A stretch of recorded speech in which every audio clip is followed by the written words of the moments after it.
Hey, thanks for joining me. This is Pastor Scott with this week's Pause Devotional. If you don't have your Bible, grab it. Get ready to take some notes because we're going to look together and hopefully I'm going to ask some questions that you're going to keep wrestling with when this video is done.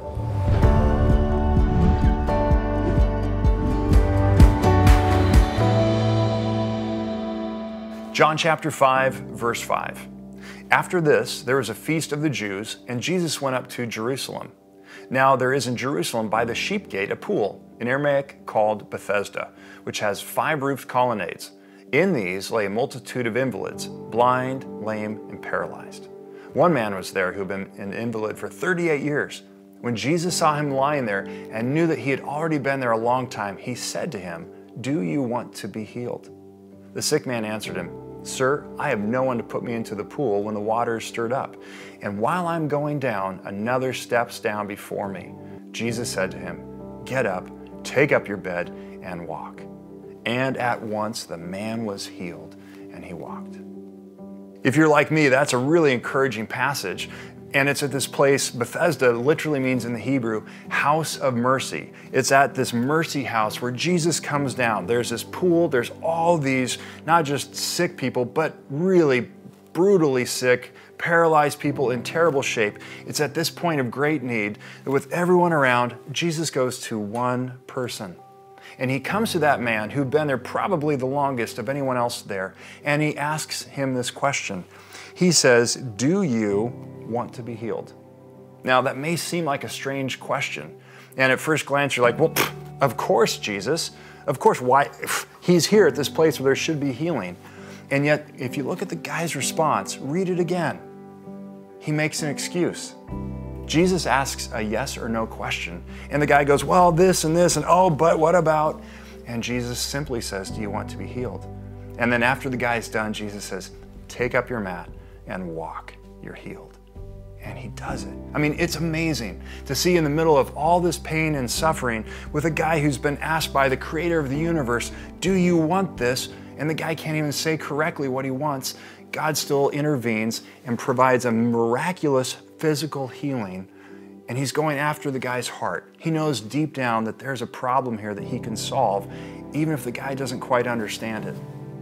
You know, I look at this passage and I'm actually encouraged because I think, man, how many times do I miss it when God comes to me? I mean, maybe he doesn't physically come and ask me these questions, but how many times do I let my thinking get to a point where I can't even respond appropriately to God? You know, in this time, if you've been struggling with your thoughts, with your mindset, if you've been struggling even hearing God correctly or completely, it's okay. Because I want you to see from this passage that Jesus not only came to the place where healing was needed, but he saw this man. He saw him at his point of need. He knew what he needed, and he came and he brought that to him. Can you receive that today? Can you receive the possibility that God sees you right where you are, that he knows exactly what you need, and he wants to be your provider? Jehovah Jireh, the Lord who provides. See, you may or may not be at a place where you're like, I'm at a mercy house, but you may be at a place where you need tremendous mercy. Jesus knows. Jesus wants to bring and solve for you what only he can do.